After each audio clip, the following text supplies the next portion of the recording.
Selamat pagi siswa-siswi kelas 9F dan G. Kita berjumpa kembali dalam tema yang berbeda atau bab yang berbeda. Pada kesempatan ini kita mempelajari beragama sebagai tanggapan atas karya keselamatan dari Allah. Apa yang maksud dengan tanggapan? Tanggapan adalah reaksi manusia setelah diberi kebaikan, diberikan kemudahan oleh Allah. Allah yang begitu kaya akan rahmat memberikan kebaikan. Lalu bagaimana kita menanggapinya? Ya. Nah, salah satu cara untuk menanggapinya adalah melalui beragama.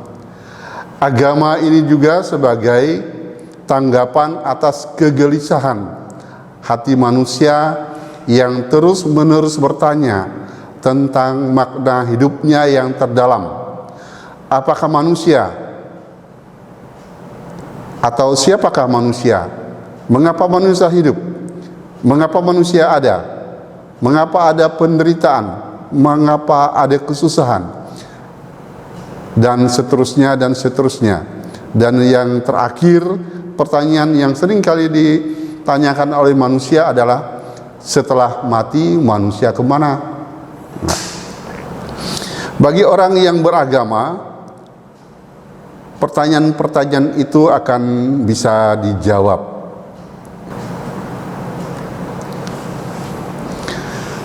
Lalu kita melihat dan mengetahui bahwa di Indonesia ini ada 6 agama, dan kamu semua sudah tahu.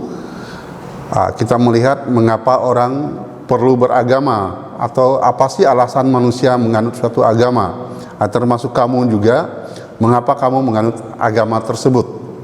Nah, sebelum kita melangkah pada pertanyaan itu, kita melihat dulu apa arti agama.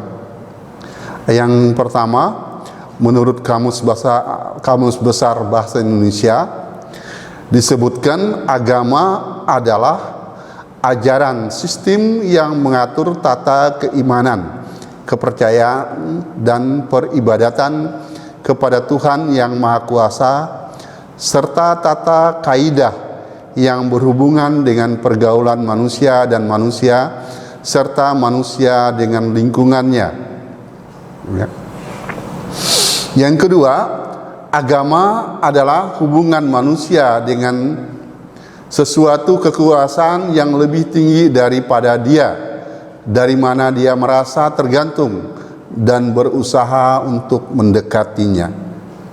Nah, yang ketiga, menurut bahasa Sanskerta, agama itu dilihat dari kata per kata gam dan ma.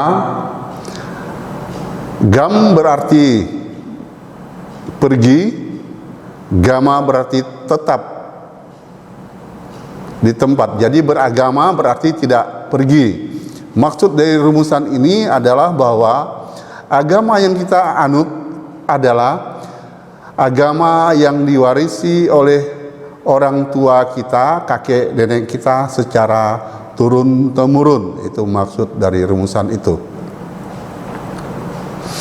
Lalu kembali lagi pada catatan mengapa orang beragama. Ini akan kelihatan sekali bahwa latar belakang orang menganut suatu agama itu akan menentukan bagaimana orang menghayati agama yang dianutnya. Jadi pesan moralnya adalah jangan beragama asal beragama atau supaya diakui di KTP. Nah, ini kita melihat gambar-gambar tempat ibadah, ya.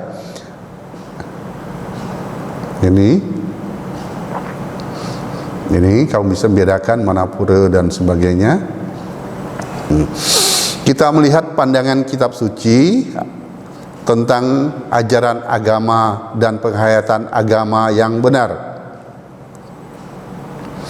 Dikatakan bahwa hidup beragama yang benar harus didasarkan pada keyakinan bahwa Allah mencintai manusia Dialah sumber cinta, penyelenggara kehidupan, sehingga hidup beragama hendaknya mengarah pada relasi yang semakin dekat dan mendalam dengan Allah.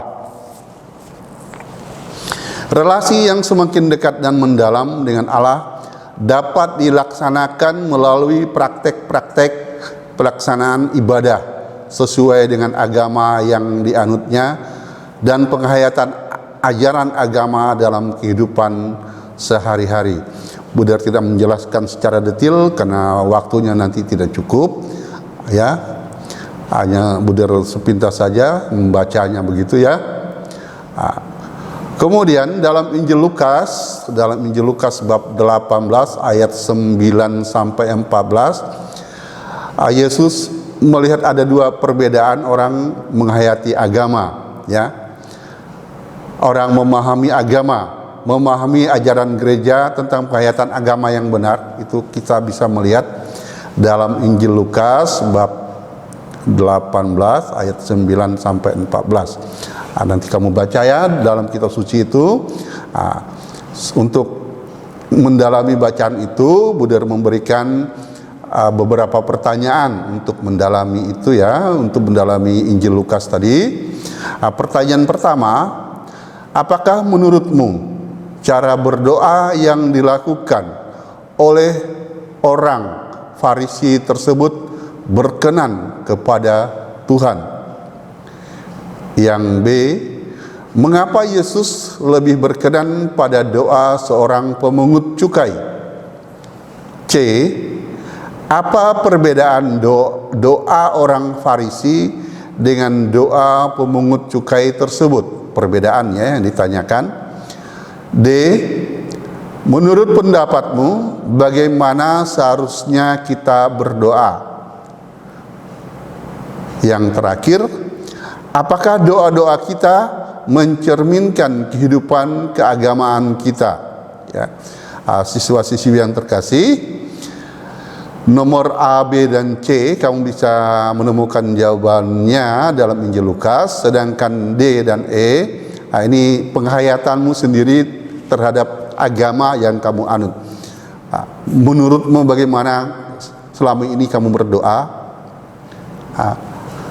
Apakah doa itu kamu hayati sebagai apa atau bagaimana? Ini yang pertanyaan D dan E. Kita lanjutkan, ya. Bruder membaca rangkumannya saja. Kita harus benar-benar mendalami ajaran agama kita sehingga tidak jatuh pada pemahaman yang dangkal dan setengah-setengah, ya, pemahaman yang dangkal dan setengah-setengah dengan agama yang kita anut. Kita juga harus bersikap kritis dalam menyingkapi pandangan agama sendiri dan atau orang lain dengan mengutamakan kehendak Allah sebagai ukuran kebenaran, sehingga kita dapat bersikap rendah hati di hadapan Allah dan sesama. Hidup beragama yang benar menuntut kita untuk menjalankan atau menerapkan agama kita dalam hidup sehari-hari.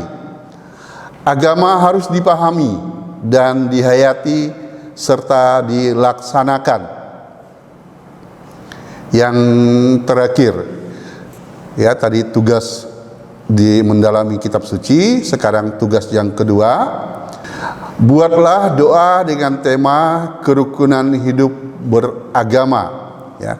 Temanya kerukunan hidup beragama yang kamu hayati selama ini, kamu mendengar, kamu rasakan, khususnya di daerah kita Pontianak ini, bagaimana kamu merasakan itu, ya. Apakah kerukunan sudah terjadi atau belum, ya. Tetapi kita tidak perlu menyinggung siapa-siapa, karena pada umumnya semua agama itu mengajarkan kebaikan, ya.